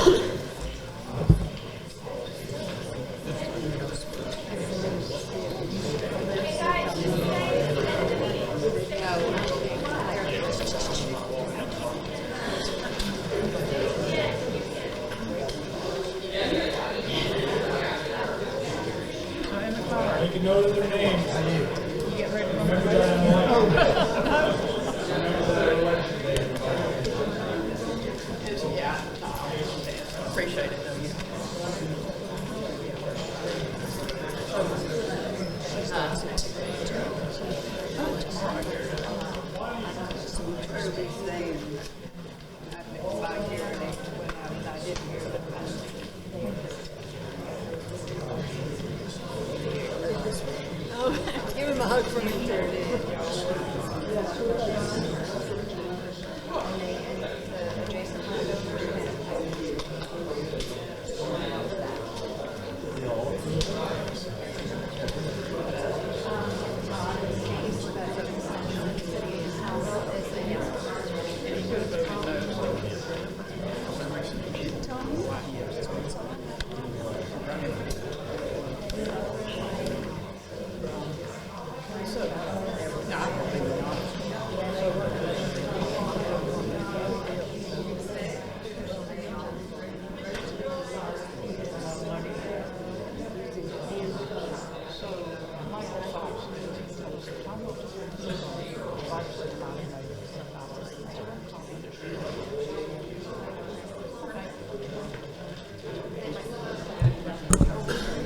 Okay, I'd like to call the meeting back to order, please, at 9:20. We have 1 more item of business on our agenda. We have item A under new business, consideration and action on surplus of city police facilities equipment. These items include some things that were used in the crime lab but are no longer needed. It's a stainless steel cabinet, portable stainless steel cabinet with adjustable pegs, large stainless steel table, and 5-foot American flume hood with a storage cabinet. These items will be listed on GovDeals should they be approved as surplus, and anyone who would wish to purchase them may go there and make a bid. Is there a motion? Motion to approve the surplus of the police equipment. There's a motion to approve. Is there a second? Second. There's a motion and a second. Any discussion or debate of council? I think we're all discussed out. All in favor, please raise your hand. That is 5 in favor with none opposed. That does end our business portion of the meeting, so we'll move to council reports, and we'll start with Councilmember Carter. Good afternoon, and thank all of you for hanging in there with us today in this very intense meeting. Nearly 3 years ago, I stood at that microphone and I praised Snellville City Council for its decor. I remember saying something like, "We don't want our city council meetings to look like those of the city of South Fulton." Last year, during mandatory training for all newly elected officials, I learned that the city of Snellville is unique. It allows its citizens 5 minutes for public comments. Each citizen is requested to stick to one topic. I learned at that training session that most cities in the state allow only 2 to 3 minutes for public comments. Once that time limit is reached, citizens are asked to stop. Now, last week I saw the purposeful ignoring of that 5-minute rule. I understand strong emotions, but I also understand that without discipline there is chaos. We cannot allow our meetings to devolve into chaos. That begins the decline to stagnation and mediocrity. Let's not go there. Let's be respectful, disciplined, concise, and factual. When the mayor instructs you to limit yourself to one topic, utilize your ability to count.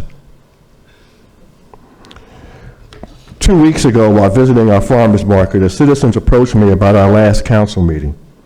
He was puzzled. Some folks have repeatedly told us about their concern for our youth. Yet at our last meeting, these same folks participated in an overt attempt to sabotage the Snellville Youth Council's second Unity Day celebration on June 19th. Most of you may have forgotten that both 2 and 3 years ago, the non-resident who was participated in that sabotage, attempted sabotage,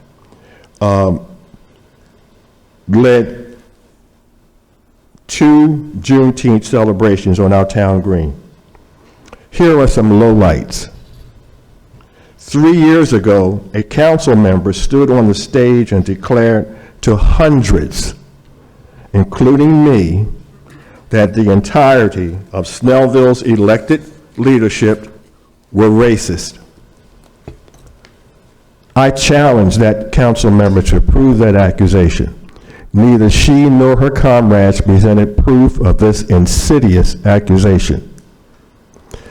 2 years ago, same group, but far less in attendance than the year before, celebrated on our town green.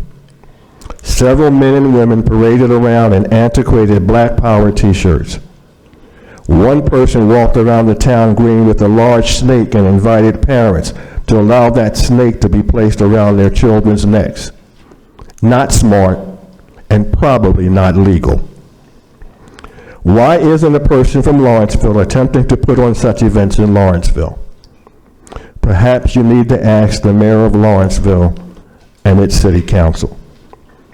In the interest of saving time, I will not go into detail about my being stalked by associates of that faction and the police report I filed. Nor will I go into detail about how an associate of this faction physically threatened me for statements I made in this city council concerning Juneteenth. This was done at a meeting of Gwinnett County Parks and Recreation's Advisory Board on which I sit. At least 12 people viewed this event and they were outraged. I will close with these comments I made at the Snellville City Council meeting on Monday, 10/23/2023. This is before I sat on council. Council in public. Each city council session begins with an invocation. That invocation asks God's presence and guidance in these proceedings. I will quote from Galatians 6:7 of the New Testament. God is not mocked.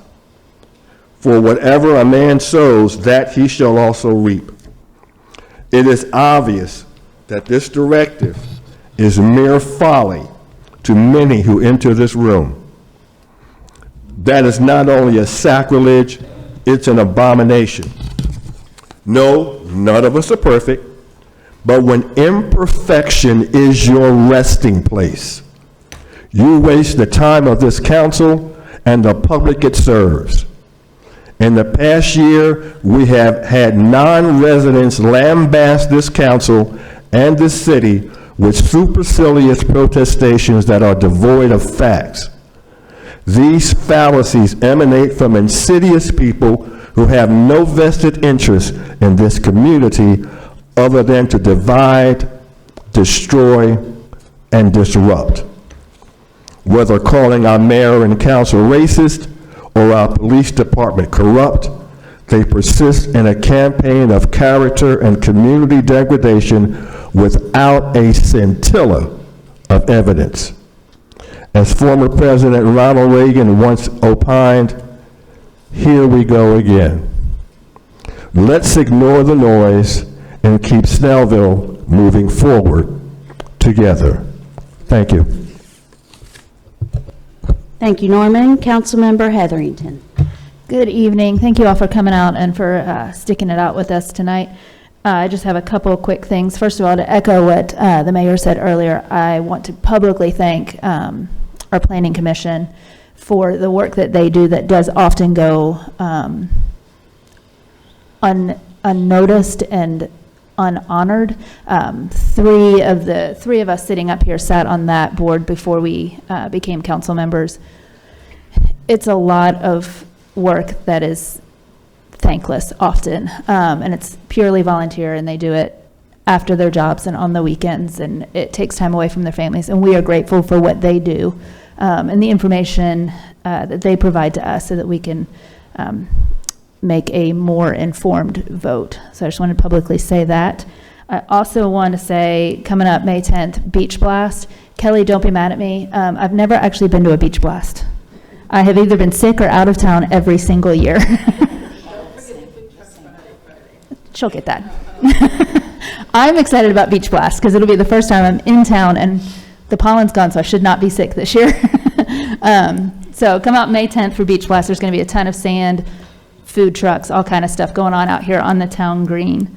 And lastly, I have spent time with 2 separate families in the last maybe 3 weeks that have lost their grown sons.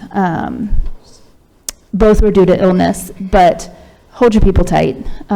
You don't know when it's the last time that you'll get to be with them. Love your people well. Thank you. Thank you, Carrie. Councilmember Linsky. Hi, good evening, everyone. Hot off the press, I've just received a tentative schedule for our run of show for the Juneteenth celebration, which will take place on the Grove from 4 p.m. to 8 p.m., of course, on June 19th. So I hope to see you there. We have some amazing dancers coming from the African Student Union. If you were able to attend last year's event, this is the same group. They were excellent. We have the Blue Ice Step team this year. They were not available last year, so we'll be pleased to see them. And if you were able to attend last year, you'll recognize the name Chadwick Thomas, the violinist, will be back with us this year. He was actually my favorite performer. We will have a boots on the ground line dance. I'm hoping I have some coordination and recovery from my surgery that I'll be able to participate with that and not look too foolish. Vocal performance, Calandra Gant and band, that's new this year. I'm looking at Rochelle because she's really been the amazing leader on this project this year, along with Esther Nadewa, our administrative assistant, and of course, Dr. Brown Van, our director. And the headliner, and just thrilled about this year because we had some technical problems with the sound last year. Richard Shaw Jr., saxophonist, he will be closing the show. So all of that will be on the Grove, and we will have food, we will have music, we will have dancing, and just an amazing time of unity and appreciation for community. So please come out. The kids have been working so hard on this event. This has become their major event. This is a group of high school students. Many of you may or may not know with Snellville Youth Commission, and they have really taken the initiative in the planning, the activities, and the organization this year. So please come support young people and have a great time. Thank you.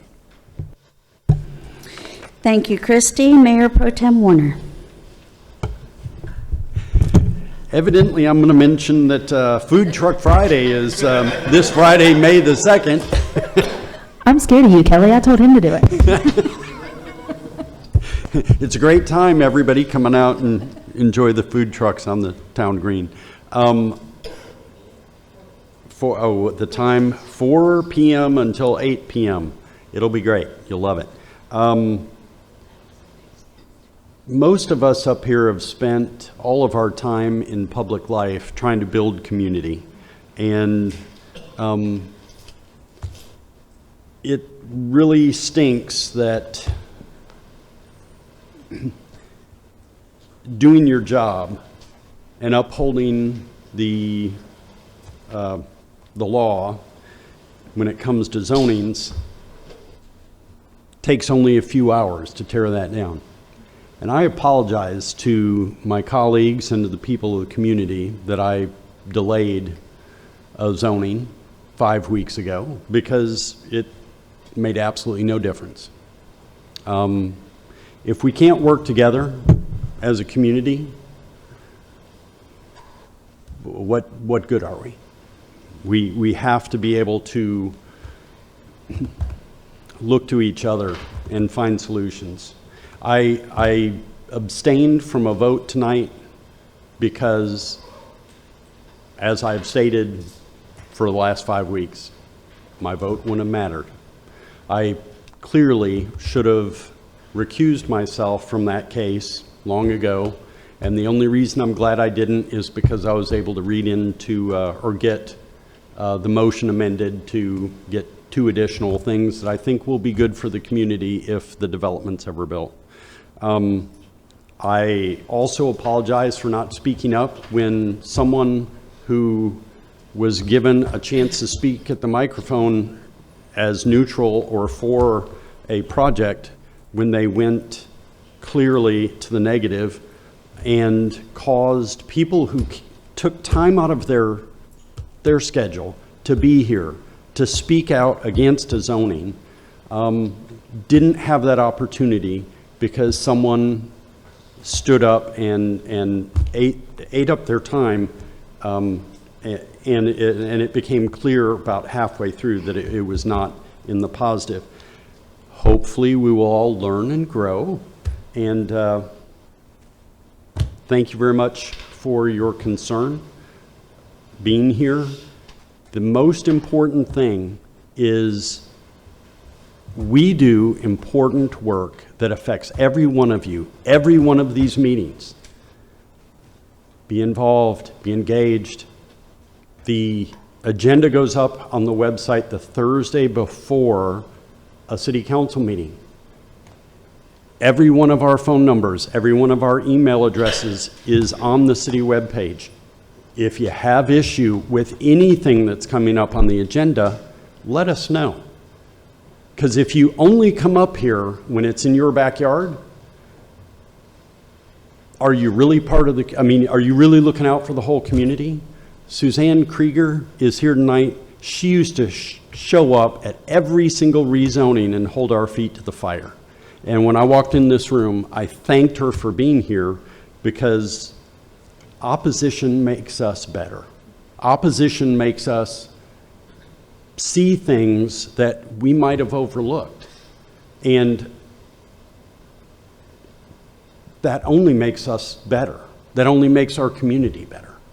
So please stay engaged. Don't walk away if the thing didn't go your way tonight thinking, oh, well, you know, my voice doesn't matter. Your voice does matter.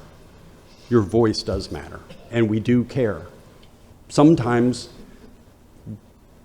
we're put in a position where we just can't give you, it's just like raising kids. Sometimes you can't say yes to your kid. Sometimes you really wish you could say no a lot more. But thank you all for coming out. We do value your input. We do value you. Thank you for being here tonight. And Kurt, I apologize I went so long.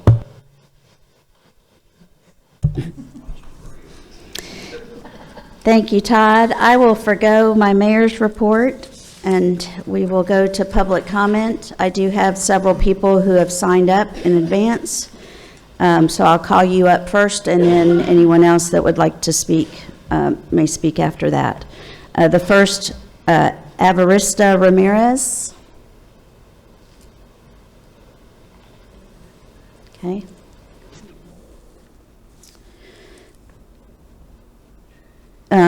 I think it's Narcelle Reedus,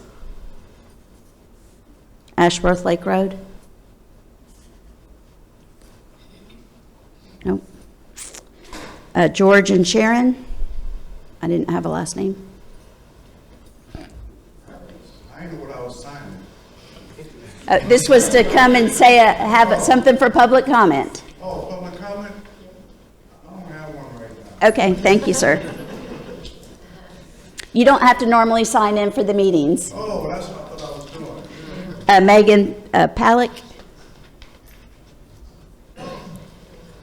I apologize if I didn't pronounce your last name right. Hi, Megan Pallich, 3224 Brooks Court, Snellville. I did feel bad that I took time away from the neighbors. That was not my intention. My intention was to support the neighbors if there was time left over. And then when I heard the mayor's comment that if there was neutral or questions, they could come up and speak at the first part of it, and I asked for permission to do that. My comments weren't necessarily about why I didn't think the development should be built or why I wanted it gone. I was just pointing out discrepancies based on what is in the UDO and the comprehensive plan and what was on the planning report and mentioned by the applicants. And I find it disheartening that you guys encourage us to get involved, and then at the same time when we do email you, there's no response. We ask questions and you just skip over onto the next item on the agenda and you don't answer them.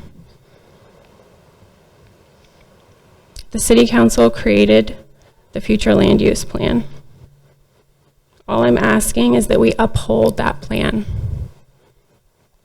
We pointed out how this proposal and the other one don't meet the UDO and comprehensive plan. We were ignored.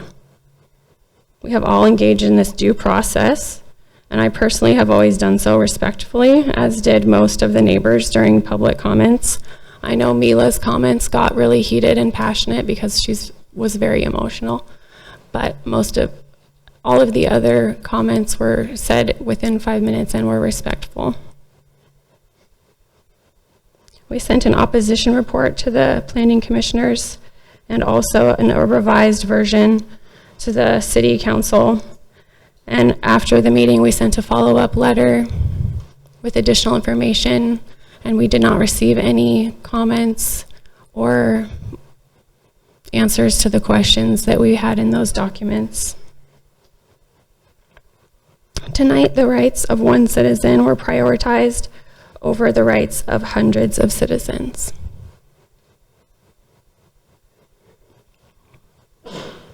Something else that was ignored from the future land use plan is that the 3 FLU categories that were not included in the table showing acceptable and considered use, one of them being park and recreation.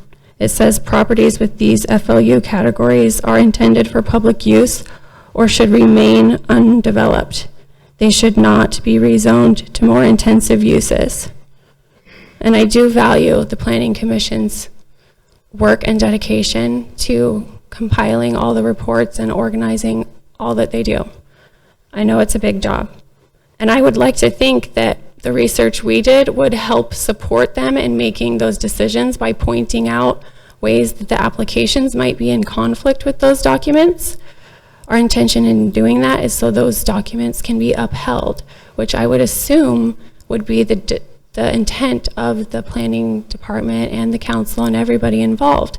So as citizens, we're not just in opposition, we are for the comprehensive plan and the future land use plan and the UDO, and we're just trying to ask that those things be upheld when making decisions.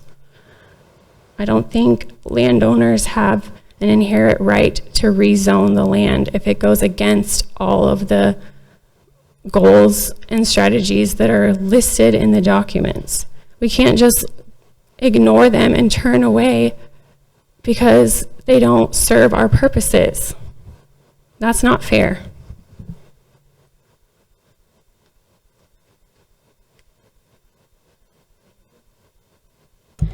Kit Vincent.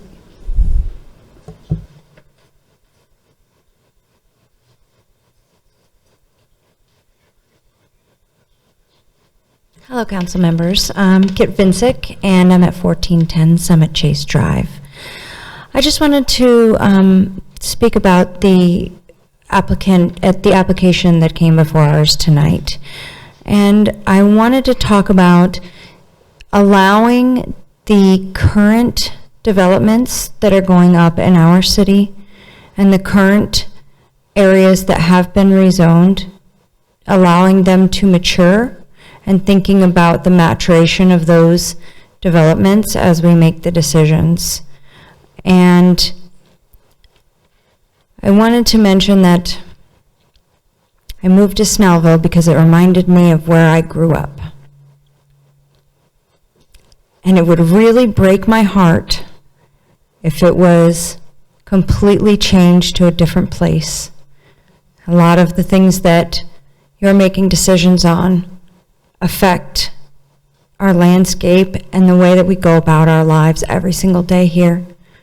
So I'm hoping that you can continue to hold in your heart our lives as well as yours, the way that we see our city, and keep it intact and keep it moving forward in a really positive way.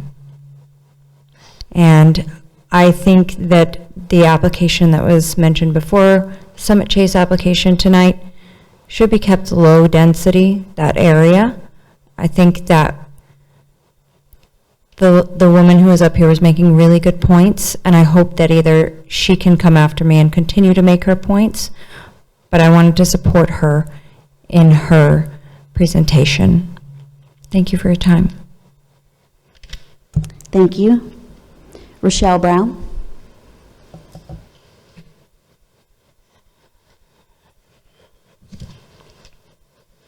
My name is Rochelle Brown, and I reside at 2225 Wisteria Drive. Tonight and several city council meetings have really broken my heart. As we stand here, not remembering the fact that Thomas Britt and James Sawyer Britt and Thomas and James Snell were the founders of this here Snellville, the city that we call home and that is now our community. They were farmers and landowners, and they helped build this city. W.C. Britt is where my grandson goes to school. It was built and founded after the Britt family, who was also a principal at Snellville High School. I sit and I've listened to the community and the concerns and the overdevelopment and saying that we are losing history, yet history is changing and so is the culture of our city. And how dare we call ourselves a community that doesn't welcome change? How dare we call ourselves a community that supports each other? Yet I hear things that break my heart. I hear things that, as a future homeowner in the city of Snellville, that concern me about residents associations that I founded right down here in our new community. A community that supports each other, that opens its hearts and its minds to families. Yes, I am a part of the aging population and the rising cost of health care and to maintain my home. Also, yes, I am affected. Historically, the Britt family has invested in this community. They have fed football teams, donated land to public use. But more importantly, they have given their service, their time, their talent, and their treasures to this community that we have built and that we live in. So just like each one of us that has everyday burdens, and hey, we taking care of ourselves and our aging parents. The cost of healthcare is rising. Yet, as a community, we tell them, this is your property and I can tell you what you can and cannot do with it.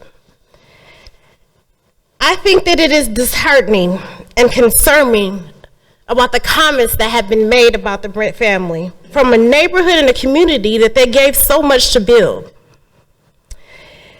I think, and this is my opinion, that this estate has already made history in the city of Snellville, and we should not forget their legacy, and that we should honor their contributions by supporting the future just as they have supported ours. So in the spirit of what makes a community, respect, gratitude, and support, I urge us all to rise above the fear of division and instead honor the legacy that helped shape Snellville into what it is today. That family has given so much to this city. We must remember the importance of diversity, inclusion, and community pride. And how dare we compare ourselves to a war zone? Such language not only is divisive, but deeply disrespectful to the veterans who have actually experienced the horrors of a real war. What exactly is the message that we're sending to our community with this kind of rhetoric? Is it welcome and inviting to the Snellville that we aspire to be, where everybody is proud to be somebody? Let us be clear that we are individuals and families that are seeking opportunity to raise our children and our grandchildren in the same way they did. So I thank you, Mayor, City, and Council, for remembering us as a city and a community where everyone is somebody. Thank you. Thank you. That is all that had signed up. If there's anyone else who would like to speak, please come forward. State your name and address for the record on one topic, please.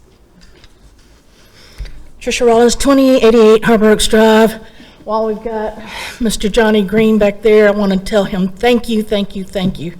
It's been 25 years since we've had the back of Snellville Pavilion cleaned up. Last month we've had a used furniture sale back there in a trash dump. We've got homeless people and other things going on. By cleaning it up this last couple weeks, his team has done a terrific job, and I'd just like to appreciate him. Thank you. Thank you. Anyone else?